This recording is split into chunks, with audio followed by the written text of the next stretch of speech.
My friends, if you're developing your career, if you're looking to grow, if you're looking to contribute and make impact, then sameness is no kind of strategy. That's this week on the Badass Agile podcast.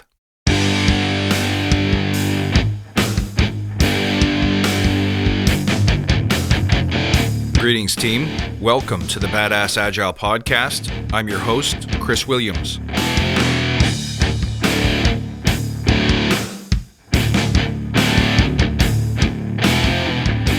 Thanks, guys, for tuning in, for staying fans, for being supporters this whole time.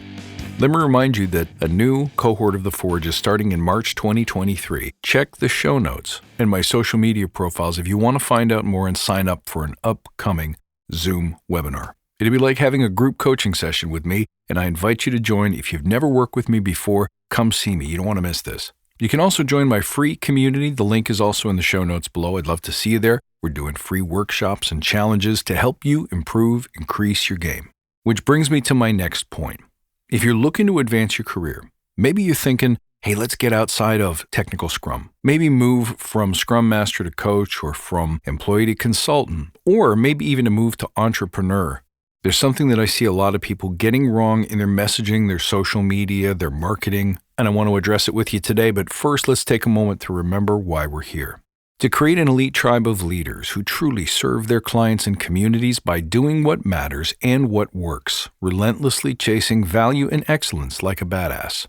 There's so many resources out there on what we need to do to be agile, but we're focused on who you need to become in order to lead teams. So let's get those fundamentals hammered down and create a truly unstoppable force in this industry. This info is and always has been free. My only ask is that you tell people if you love it. Look around you guys. I know all of you follow someone somewhere, maybe a favorite blog or a podcast like mine, or social media or a LinkedIn account. And more we're using that information to learn and to grow and to drive our agile practices. And that's fantastic. But you might have noticed that everything is starting to sound the same. And the sameness isn't a good kind of sameness. The sameness that I see is people talking about rules and regulations and framework standards and what does the Scrum Guide say?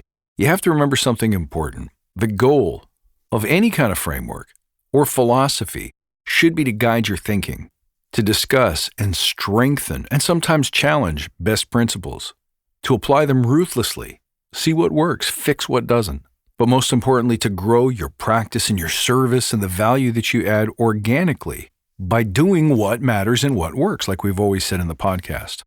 But more and more I see people, especially on social media, and there's so many great accounts you can follow and so many great groups that you can join. I have a community, but so many of my colleagues have one as well, and they're all valuable. It's all great to congregate people and exchange ideas and network and build and help each other. But what's the real concern is the clumping of ideas and discussions around some magnetic center. There are trendy conversations in Agile right now. There are trendy conversations in social media. There's trendy conversations in leadership. They come and go in waves. They rarely stay. The memes surface, the discussions are lit, and the arguments ensue. But they're always around the same thing. Have you noticed that? Agreeable, safe, and easy is the worst thing that you can do to your style or your brand as an Agile leader or leader of any kind. If you're only saying what everyone else is saying, then you're a follower, aren't you?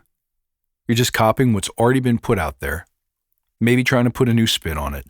But you're not taking things anywhere new, and if you are, you're not taking it anywhere interesting.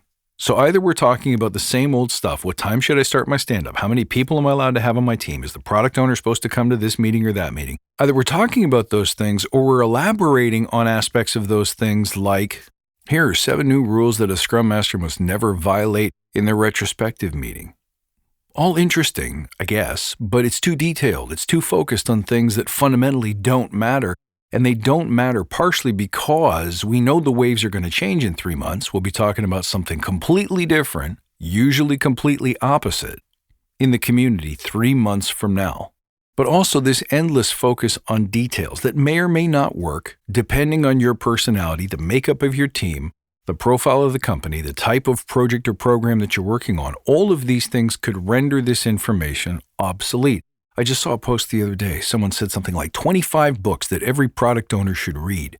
25?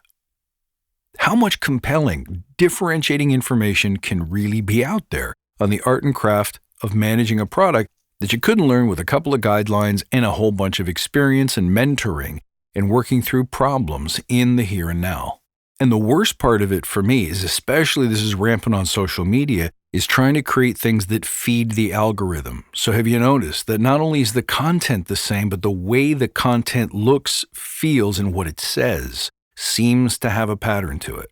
Scrum Masters, are you struggling to get good feedback in your retrospective? Here are 5 tips that can help you today. Now, I've been guilty of this too, but at some point I had to unplug from it because the reason that we were doing that is the information that we got from so-called social media experts and our peers in the field who were getting likes and follows and comments and shares and all the things that we assumed were valuable. And there's no question that if you're trying to market an Agile practice, especially if you're an entrepreneur, especially if you're an independent coach, or especially if you're trying to help other people, you need to reach people. And the only way to reach people is to feed the algorithm satisfying stuff. The problem is that algorithm pleasing is no different than people pleasing. You're doing things not because they're right, not because they're true and authentic to you. You're doing them because you're trying to get a certain result out of somebody, in this case, an invisible somebody. Anytime you're people-pleasing or algorithm-pleasing, I think you're cheating your crew, your people, your niche. If your solitary goal is to accrue likes and other badges of social media merit, then you're going to behave in ways that are limiting your potential. As always, the right answer to almost any question has to do with balance.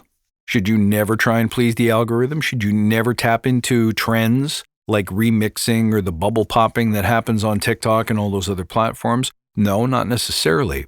But if that's all you do, you're just demonstrating that you're one of a million rather than one in a million. And I'd rather see people amplify their true voice, speak their truth, say something controversial, not for the sake of controversy, but for the sake of showcasing your art, of saying what's true for you. What did you experience? What did you learn? What do you know to be true? What matters most? And I personally am interested in those voices that amplify the experiences and the opinions that help our customers get better at something. Some OKR, some metric, some outcome, some valuable business thing that we can deliver. Maybe using Agile principles and philosophies, maybe using Scrum frameworks and values. I don't know. It doesn't have to be that way, but it could be that way. If that's what you're trained in, I think that we have a duty to bring what we've learned and what we've gained from these beautiful frameworks and beautiful philosophies and amplify them and extend them and bring them into the future. Let's not have these tools sitting still, never evolving. Let's instead see where we can apply them to other unexpected areas where we could be delivering value. To my mind, if you want to be recession-proof, if you want to stand out from the pack of Scrum Masters who are entering the industry, whether you're new or whether you're established, at some point, you have to show your distinction. You have to be able to describe why someone would choose you over any other Scrum Master in the sea of Scrum Masters, which is getting bigger and bigger every day. If certifications don't distinguish you, great. What does? It must be how you use your artwork to create better results for somebody. Maybe you're fixing a social problem or a wellness problem or a political problem or a community problem or a security problem. Who says it always has to be about a tech feature, something embedded in a piece of software? That's nonsense. The principles of Scrum and Agility can be used anywhere. And I don't care if you call yourself a Scrum Master anymore, whether you're a guide or whether you're a team lead or any other word, someone who can help a group of people work together using great philosophies, great principles, simplified tools, and or frameworks to deliver a beautiful, fantastic, stellar outcome that makes people feel alive and love their work and be valued for what they do. You can do that anywhere. Your title absolutely doesn't matter, and I'm living proof because I don't call myself a Scrum Master or Agile coach anymore. There's barely a word for it. I say I create heroes. I create massive, unforgettable experiences and artwork that help people find what it is they're meant to do, to figure out how to showcase that in a way that's authentic and unique to them, and then I help them go hit home runs with the right disciplines and simple techniques that are easy to remember, take a lifetime to master, but are the most effective means of hitting your objective and getting where you want to go. Now that means I can speak differently. I can go on social media and I can counter the common thinking. I can create an alternative viewpoint. I can even shake my finger at the ordinary thinking that's out there. I can show how I'm different from my competition, and if that's something that you want and crave, then I'm the perfect choice for you. These are the kinds of messages that you have to get out on social media. If you're going to be on social media and you want to give people a compelling reason to choose you, otherwise you're just the same bubble-popping, ding-dong sound-making, cartoon poop-flying, 80s music, dancing stereotype that's all over the internet. We don't need more sameness. Sameness is not a strategy. If Facebook made the same kind of products that everyone else was making, they wouldn't be Facebook. And you can say the same thing about Apple, about Microsoft, about Tesla, about any of the big companies that we know and love, that we consider pioneers, that we consider rule-defying sculptors of our modern or future world. Balance, my friends. Chase the algorithm for a bit if you must.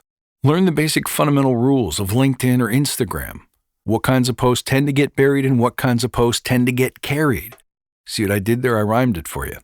But after that, balance your rule worshiping and your adherence to the norms of social media with your ability and your desire to show your greatness, to show your distinction. Speak your truth. Talk about what you've discovered and what you've found. Tell your truth. This matters, and the world needs more of it. And the more people who have courage to buck the algorithm, or something that rhymes with it, to be courageous, to say what you believe, to say what works for you, it has worked for your teams and your colleagues, your customers. Tell those stories. Tell those stories especially if they're contrary to convention. And by the way, don't try to fool your customers. If you haven't achieved real, measurable, tangible breakthrough success, something that revolutionizes the way you and your company deliver, then don't go out there celebrating the Scrum Guide stuff if it's not working for you. And by the way, it's not working for many. Tell us your stories about what you want, what you desire, what you're trying to create, and what you have created, and let it inspire others with its distinction, with its uniqueness, with its freshness, its rawness. Talk about your failures. Move the needle on the craft. We've been sitting still for 20 years. It's time for different ideas to come out. And for me, different ideas doesn't mean taking the manifesto and saying, well, we favor erasers over pencils. Like, that, to me, that's just novelty. It's not real innovation. Don't be lazy. Don't be weak. Get behind something. Create something new. The world is your canvas. Why would you paint somebody else's painting on it? So if you're involved in social media, if you're out there in the public eye, if you make stuff that other people consume and follow and use to guide their daily practices, remember there are people out there who don't want the employee handbook. They don't want the Scrum Guide. They want to know what works. They want to know what's different. They want to try something exciting. They want to be allowed to create, build new things, because that's where they get their fulfillment from. That's their purpose. And if those are the people that you're trying to serve, if that's the kind of impact you want to make, then my friends, sameness is not a strategy. Don't be a pleaser. Don't be a worshiper. Most importantly, don't be a follower. Be a true original. I hope this one inspires you and helps you. I want to thank you for being subscribers and being listeners, tuning in and reaching out and letting me know how this content helps you. I appreciate you, my friend. You can find me as always on Instagram at BadassAgile, at badassagile.com. I look forward to next time. And until then, stay badass.